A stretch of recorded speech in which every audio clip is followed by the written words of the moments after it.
नमस्कार, हरियाणा न्यूज देख रहे हैं आप। मैं हूं आपके साथ केशव कुमार।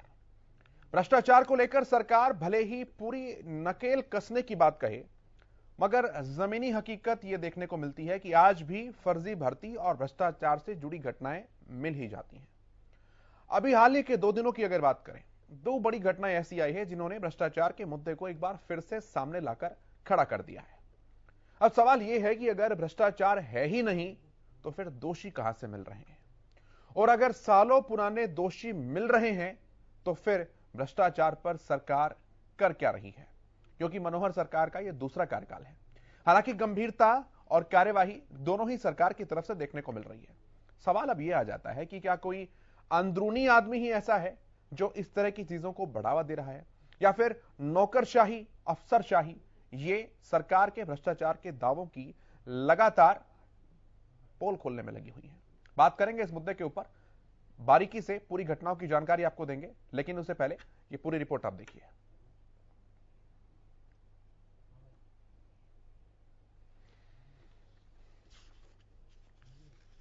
प्रदेश से 2 बड़ी घटनाएं सामने और दोनों ही फर्जीवाड़े की घटनाएं, लेकिन दोनों ही मामलों के ऊपर कार्रवाई भी देखने को मिली है। भ्रष्टाचार के मामले में सरकार के सख्त रवैये को अपनाते हुए मुख्यमंत्री मनोहर लाल ने कुछ इंजीनियर्स के विरुद्ध कार्रवाई की और एफआईआर को दर्ज करने के निर्देश भी दिए।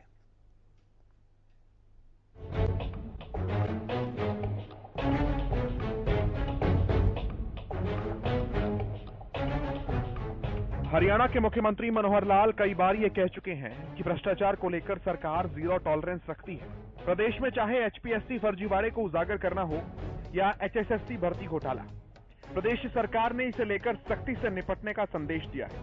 वहीं दूसरी ओर कांग्रेस पार्टी भ्रष्टाचार के मुद्दे पर सरकार को हर मौके और मंच से घेरने का काम करती है। अब आपको 2 दिनों की 2 बड़ी घटनाएं बताते हैं। घटना नंबर 1, हाईकोर्ट के आदेश पर की जा रही दस्तावेजों की जांच में 2019 की एचएसएससी क्लर्क भर्ती में फर्जीवाड़ा सामने आया है। 6 क्लर्क के बायोमेट्रिक निशानों का मिलान नहीं हो पाया। इन सभी ने हरियाणा कर्मचारी चयन आयोग के सामने कबूला कि उन्होंने 2 से 3 लाख रुपए देकर दूसरों से परीक्षा दिलाई थी।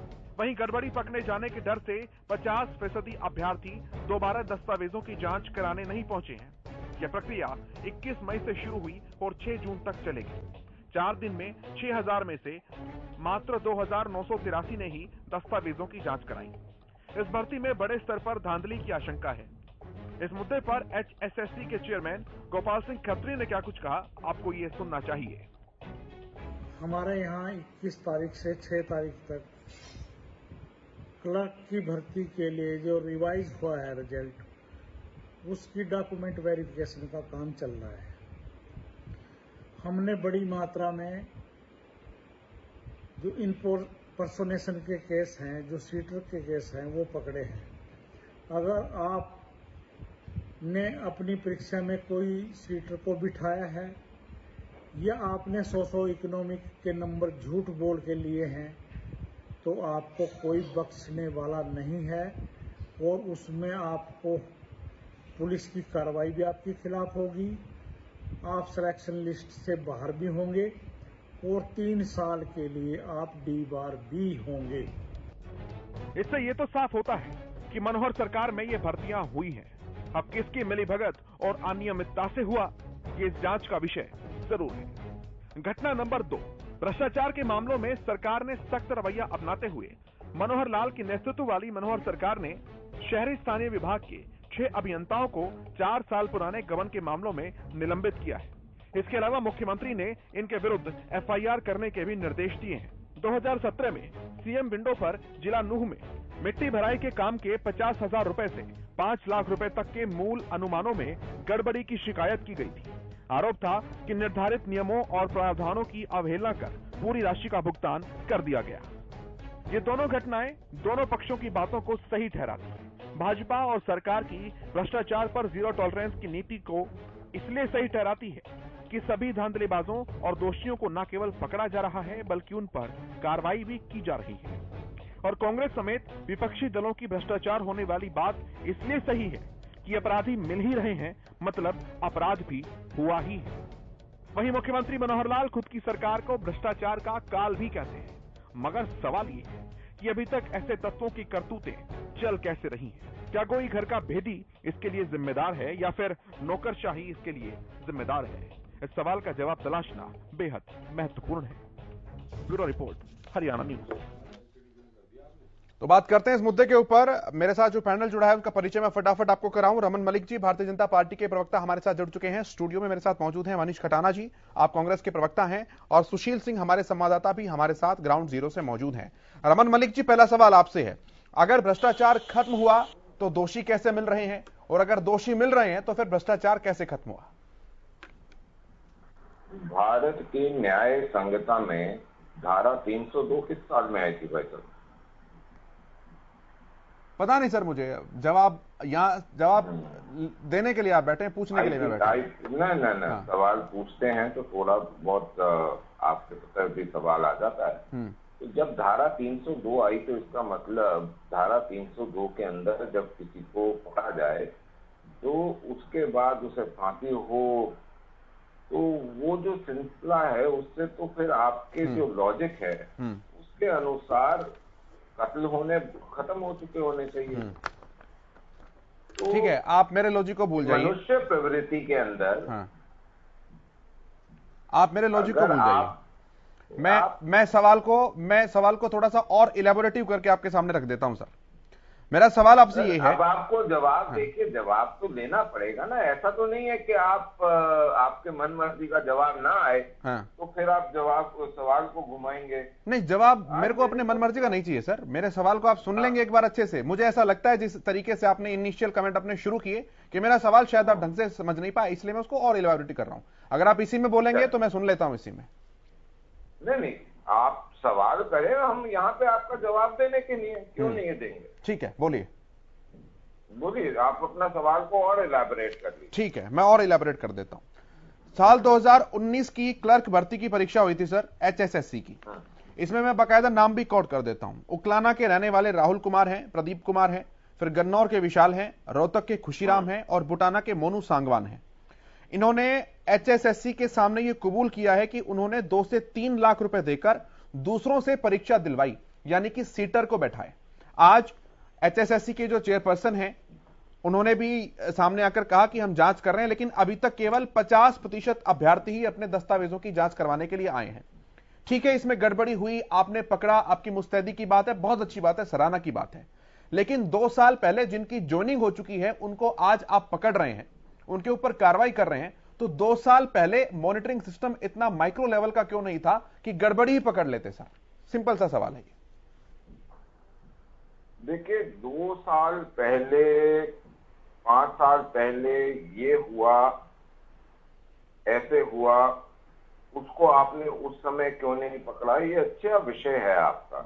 लेकिन साथ साथ ये भी सत्य है कि चाहे वो 2 साल पहले हुआ या वो 10 साल पहले हुआ, उजागर तो यही सरकार कर रही है, पकड़ तो यही रही है। कौन सख्त कर रहा है, कौन सख्ती दे रहा है, कौन उन लोगों को बख्श नहीं रहा जिन्होंने नियम का अवहेलना करी है?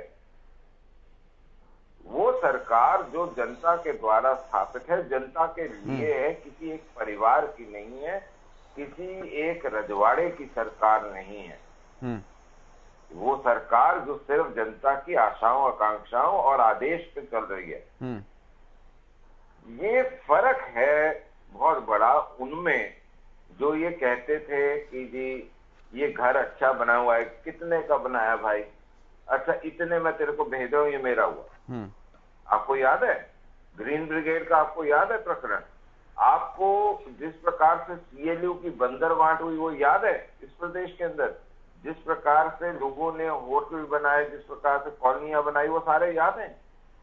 इस सरकार के अंदर हर प्रकार की जो करप्शन है, चाहे वो सिस्टमैटिक हो, चाहे वो पैसों की हो या कार्य की हो, किसी को भी बख्शा नहीं जाता।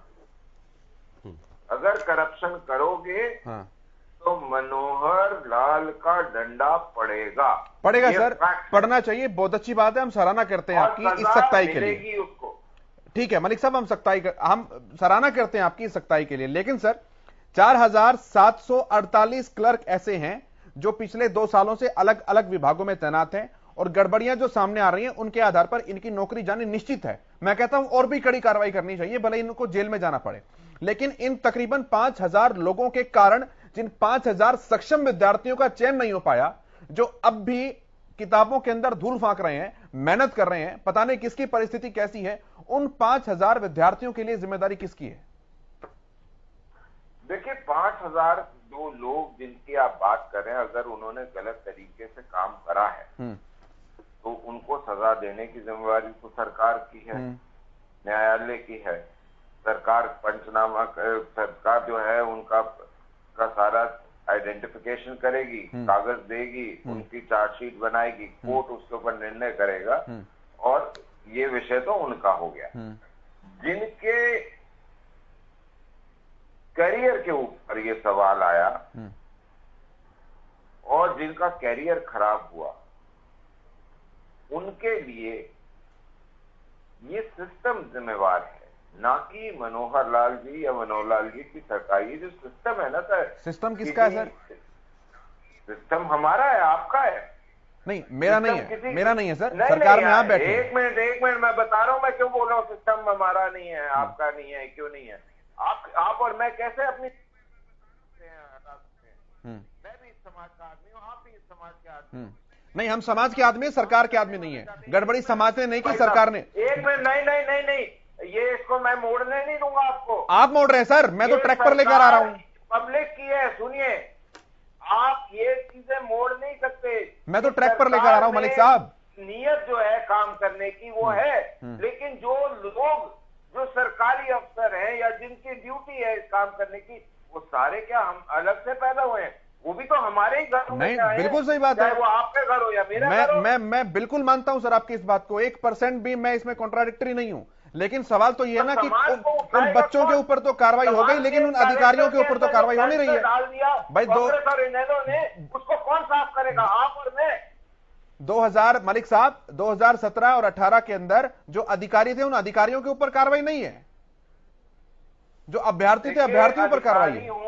चाहे कर्मचारी हो, चाहे कोई भी हो, जिसको कानून बोलता जाएगा, हमारा काम है सब चीजों को स्पष्ट रूप से करके सरकार की तरफ से कोर्ट के सामने रखना और साथ में उसके ऊपर न्याय संगत कार्रवाई करना। जो क्लियर प्रेसिडेंट्स हैं उनके ऊपर कार्रवाई करना, जहां कोर्ट का आदेश चाहिए वहां कोर्ट के पास भी जाना।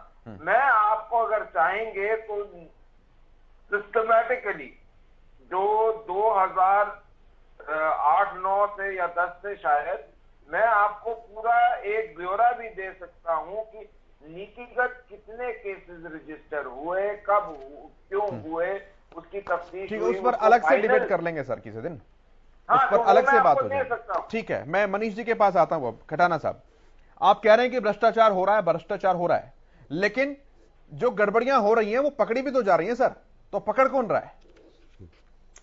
देखिए, मेरे भाई भाजपा के प्रवक्ता ने बड़ी संजीदगी के साथ, बड़े आराम से कितनी बातें कही, और बल्कि उनको ये ऑब्जेक्शन है कि हरियाणा न्यूज में आप उनसे सवाल पूछ रहे हैं।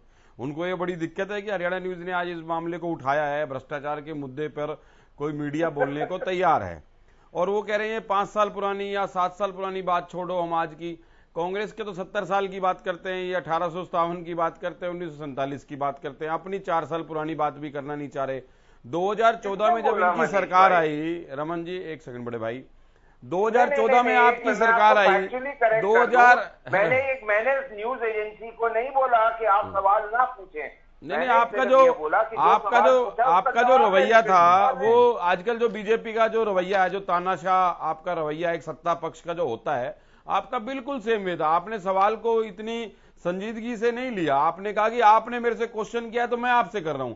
आपकी 2014 में सरकार आई, 14 में सरकार आने के बाद 2018-19 में अगर घपला हो रहा है, और मेरे भाई ने आपसे पूछा कि 5000 जो क्लर्क जो भर्ती नहीं हो पाए, जो 5000 लोग जो रह गए, उनका क्या होगा? जो 5000 आज निकलेंगे उनके चूल्हों का क्या होगा? और मैं तो ये कहता हूं, भारतीय जनता पार्टी को 5000 हो या 5 लाख हो, जब 1000 किसान सड़क पे मर गए तो उनका क्या हुआ? तो इनको कोई फर्क नहीं पड़ता। और जहां तक ये तो बहुत छोटा सा भ्रष्टाचार है जो आज उजागर हुआ है। इससे पहले चाहे कोरोना काल में आप शराब का भ्रष्टाचार देख लो, चाहे खनन का भ्रष्टाचार देख लो इस सरकार में। और जो मेरे भाई तो गुड़गांव में रहते हैं, आप मेरे को बता दो कौन से कार्यालय में भ्रष्टाचार नहीं है, चाहे वो निगम का कार्यालय है, चाहे तहसीलदार का कार्यालय है। बता दो कौन सी रजिस्ट्री बिना पैसे की होती है। आज गुड़गांव में रजिस्ट्रियां क्यों बंद है? आप मुझे बता दो भाई फलानी जगह भ्रष्टाचार नहीं है, सीधा जाओ और काम कराओ। ठीक है, तो ऐसा कहीं नहीं है और ये सब लोग जानते हैं। साहब, मेरा सवाल ये है कि आप जो मनोहर सरकार का नारा है कि बिना पर्ची बिना खर्ची, आप उसे चैलेंज कर रहे हैं, तो आप उसे किस बिहाफ पर चैलेंज कर रहे हैं सर? क्योंकि जो गड़बड़ियां पकड़ी जा रही है, बिना फर्जीवाड़े हो रहे हैं, वो सामने भी तो लेकर आ रही है सरकार। बिल्कुल सही है, बिना पर्ची बिना खर्ची, लेकिन इसमें नाम नीचे बीजेपी का लिखा होना चाहिए, तभी पर्ची भी चलेगी और खर्ची भी चलेगी। वैसे नहीं चलेगी। अच्छे दिन अगर किसी के आए हैं तो भारतीय जनता पार्टी के आए हैं और किसी के नहीं आए। आप फैक्चुअली प्रूव कर सकते हैं इस बात को?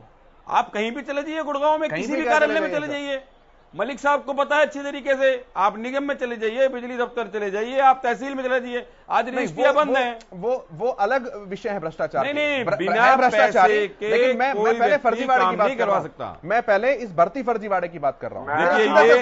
ये वो फर्जीवाड़ा है। सीधा सा सवाल है भाई, अगर अभ्यर्थी कर रहे हैं तो पकड़े भी तो जा रहे हैं। इससे पहले HSSC का चेयरमैन सस्पेंड हुआ था, आपको शायद पता होगा। इससे पहले भी एक चेयरमैन सस्पेंड हुआ था। ये दूसरा घोटाला। ऐसे बहुत से घोटाले हैं जो हर साल हर 4 महीने में।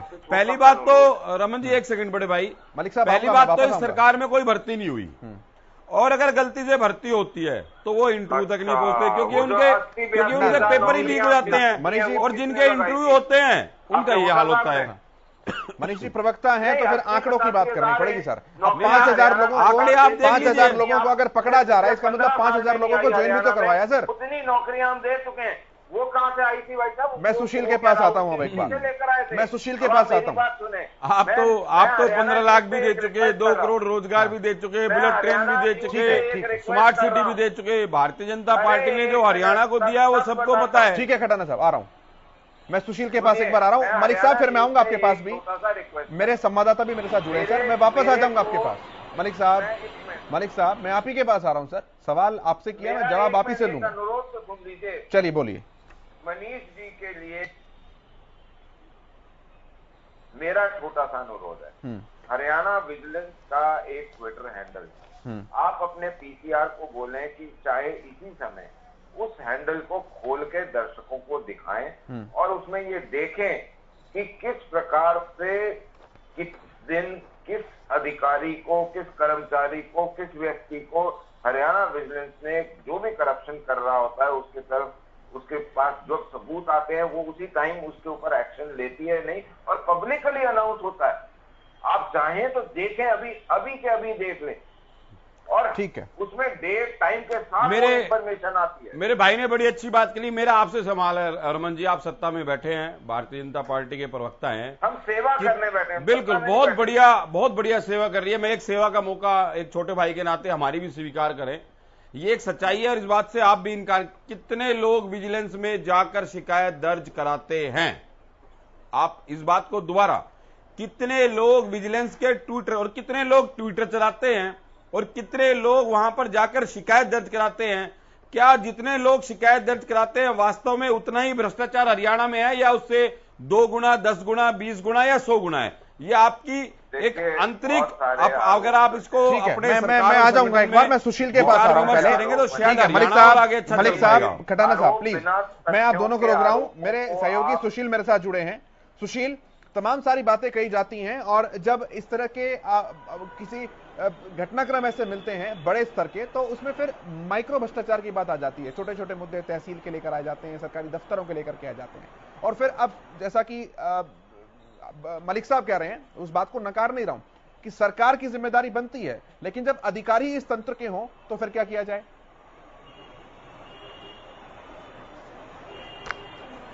देखिए केशव, मैंने भूपेंद्र सिंह हुड्डा का भी कार्यकाल देखा है और मुझे लग रहा है मैं 2008 में सक्रिय हो गया था, पत्रकारिता कर रहा था, दिल्ली था, उसमें भी कांग्रेस की सरकार थी, वो भी सरकार मैंने देखी है, और अब 2014 से भारतीय जनता पार्टी की भी सरकार देख रहा हूं और रिपोर्टिंग अमूमन कर रहा हूं, चूंकि फील्ड में रहता हूं। तो मलिक साहब भी जानते हैं, बखूबी जानते हैं, आज कांग्रेस बीजेपी के प्रवक्ता हैं, इसलिए निश्चित तौर पे उनका फर्ज है कि बीजेपी को डिफेंड करें। लेकिन 2014 और 13 का अगर मैं जिक्र करूं, मैं अपना अनुभव आपसे शेयर करूं, तो उस वक्त सबसे बड़ा मुद्दा करप्शन ही था। और भारतीय जनता पार्टी के चाहे जो नेता हों, चाहे नरेंद्र मोदी उस वक्त आए थे, वो भी वही भ्रष्टाचार की बात कर रहे थे कि भ्रष्टाचार के खिलाफ ही कार्रवाई होगी। और सबसे बड़ा मुद्दा करप्शन था हरियाणा में, मैं हरियाणा का जिक्र कर रहा हूं तो। और उसके बाद सरकार सत्ता में आई और कई वायदे किए गए, कई कार्य भी ऐसे किए गए ताकि भ्रष्टाचार रोका जा सके।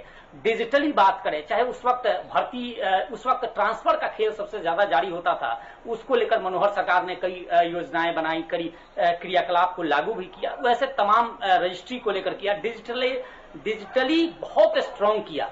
लेकिन हकीकत अगर हम देखें, अगर पूरे वाक्या को देखें, तो भारतीय जनता पार्टी के कई ऐसे नेता हैं जो खुद अस्वीकार करते हैं कि करप्शन से लड़ने के लिए मनोहर लाल खट्टर ने कई हथियार बनाए, बखूबी से लड़ाई लड़ी। लेकिन हकीकत आज वो नहीं है जिसका सपना 2014 में बीजेपी जब सत्ता में आई तो दिखाया गया था। आज हालात बिल्कुल उससे डिफरेंस हैं और वो वायदे ही वायदे नजर आ रहे हैं, हकीकत में कुछ ऐसा नजर नहीं आ रहा है। वो तो कह रहे हैं ना कि सिस्टम हमारा है ही नहीं अभी, अब अधिकारी गड़बड़ कर रहे हैं तो सरकार क्या करे?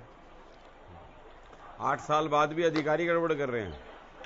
8 साल का हाँ सुशील केशव आ रहा हूं सर। केशव 2014 से लेकर अब तक 2014 से लेकर ये 2022 है। और निश्चित तौर पर मैं सवाल इसलिए अपने तरफ से मैं नहीं पूछ रहा हूं, मैं जनता की तरफ से पूछ रहा हूं। जब हम जाते हैं, चाहे वो निगम की बात करें, शराब घोटाला का जिक्र कर रहे थे, निश्चित तौर पे रजिस्ट्री घोटाले का जिक्र कर रहे थे, निगम फरीदाबाद का केसेस सबको पता है, गुरुग्राम के बारे में सबको पता है, सड़क के बारे में सबको पता है। और अमूमन सारे केसेस देखिए, आप ये कह रहे थे कि विजिलेंस की इंक्वायरी 2009 में विजिलेंस ईडब्ल्यूएस फ्लैट का मामला सामने आया था, वो आज भी पेंडिंग है, विजिलेंस में पेंडिंग है। ऐसे तमाम गुरुग्राम हरियाणा में विजिलेंस में केसेस हैं, वो पेंडिंग है।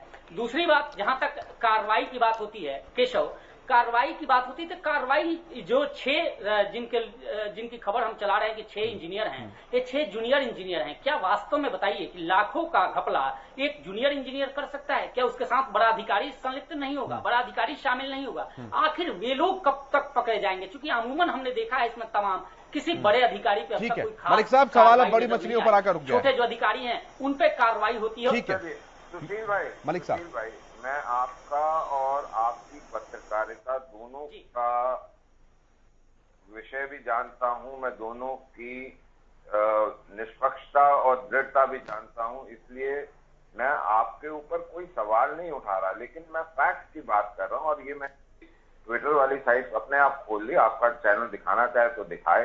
20 तारीख को 24,000 लेते हुए पटवारी को रंगे हाथों पकड़ा गया। 13 तारीख को इसमें एक और ट्वीट आया हुआ है कि पब्लिक प्रोसिक्यूटर हिसार कोर्ट को पकड़ा गया। उसके बाद 12 तारीख को आया हुआ है कि 2500 रुपए लेते हुए गिरफ्तार करा हिसार कोर्ट में तैनात एक पब्लिक अटॉर्नी को। उसके उपरांत 11 मई को आया 2 लाख की रिश्वत लेते हुए स्थानीय विभाग के इंस्पेक्टर ईटीओ को गिरफ्तार करा गया। आगे फहरिस्त लंबी है, हर रोज आता है इसके अंदर, आप चाहें तो देख लीजिए, वेरीफाइड एंट्री। मैं क्यों ये बोल रहा था कि और जब आप बड़े अधिकारियों की बात करते हो तो हमारे सरकार वो है जिसके अंदर आईपीएस भी बख्शे नहीं जाते, उनको भी हम ढूंढ निकालते हैं अगर कहीं छुपे हो, और उनकी भी इंक्वायरी होती है और न्याय संगत काम करते हैं। हम किसी के ऊपर ये नहीं कि हमने मन कर लिया तो बोल दिया। मैं जिक्र कर रहा हूँ सर, मेरे को बोलने देंगे तो फिर अच्छा है, नहीं तो मैं आप फिर वही बात आ जाती है, एक दूसरे के ऊपर बोलेंगे तो समझेंगे। तो मेरा ये कहना है कि चाहे वो दूसरे अफसर हो, बड़े हो, छोटे हो, इसका कोई फर्क नहीं पड़ता। चाहे वो मैं हूं या मेरे घर से कोई हो या कहीं से भी हो, उसका कोई फर्क नहीं पड़ता इस सरकार को। इस सरकार को सिर्फ ये फर्क पड़ता है जो कानून में लिखा है उसकी अनुपालना हो रही है या नहीं। अगर कहीं कमी है और वो हमारे सामने आती है, चाहे कोई लेके आए या हम सामने कर दें, हमारे तरफ से भी आए, तो भी उसके ऊपर वही बराबर होता है। लेकिन मैं आपको एक आंकड़ा दे रहा हूँ, आंकड़ा ये दे रहा हूँ कि जो ट्रैप केसेस होते हैं, जिसको ट्रैप करा जाता है किसी चीज के अंदर, वो 83 हुए थे 2012 और 13 के अंदर। आज की दिन के अंदर ट्रैपिंग के केसेस के अंदर कमी आई है और वो सामने दिखा है कि कैसे हमने रिडक्शन करी है। आपको मैं इंक्वायरी का भी, रेगुलर इंक्वायरी जो करप्शन की है वो अगर दूं तो 2012-13 के अंदर 126 थी, आज वो 77 हैं। ये 2020-21 की बात कर रहा हूं मैं, 21-22 की नहीं कर रहा। अब अगर हम उसके ऊपर फाइनल इंक्वायरी वगैरह की रिपोर्टिंग की बात करें तो 144 ठीक है मलिक साहब, आज 120-125 है। ठीक है। मेरा कहने का मतलब ये है कि हम रेगुलरली इस चीजों के ऊपर देख रहे हैं, हमने एक्शन लिया है। अगर काम नहीं कर रहे हो, और देखिए अगर ये काम नहीं हो रहा हो तो आप जवाब लें हमसे, अगर हम एक्शन नहीं ले रहे हो तो जवाब लें। ठीक है सर, ठीक है सर, बहुत शुक्रिया आपका मलिक साहब हमारे साथ जुड़ने के लिए। मनीष खटाना जी बहुत धन्यवाद आपका। सुशील सिंह आपका भी बहुत धन्यवाद जानकारियां साझा